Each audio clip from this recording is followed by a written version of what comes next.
afternoon, Philippines! Nandito tayo ngayon sa tapat ng bahay ni Kuya. Yes, nasa tapat pa lang tayo dahil papasok pa lang ang isa sa pinaka-inaabangan na magiging housemate ni Kuya. At ito na nga siya, katabi ko siya.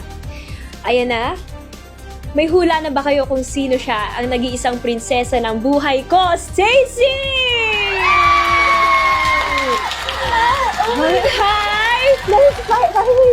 Nakita na rin tayo. So, kamusta ka naman? Na-excite ka ba na papasok ka sa loob ng bahay? Yes, super unexpected po talaga na kaming papasok ako sa PBB. Like, oh my God, pangarap ko po talaga to maging housemate. And thank you so much for this opportunity. Oo naman, kasi alam kong idol mo ko. Pero aside sa idol mo ko, ano yung nilulook forward mo na gawin kasama mga housemates? Oh, well, excited ako makita yung mga housemates kasi napapanood namin na gusto daw nilang makapasok ang Bini.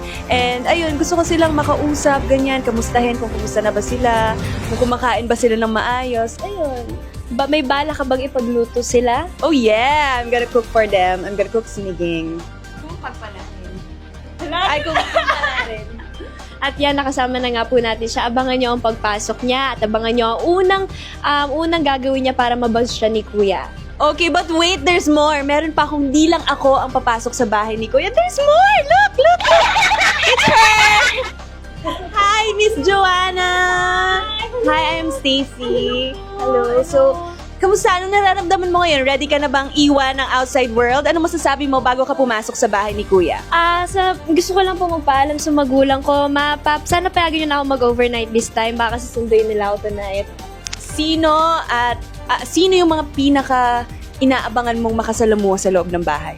Actually, lahat naman sila. Pero kasi may mga clips ako napapanood na super Bini fan si Esnir. Si Mamang. Abangan niyo po ang Josie!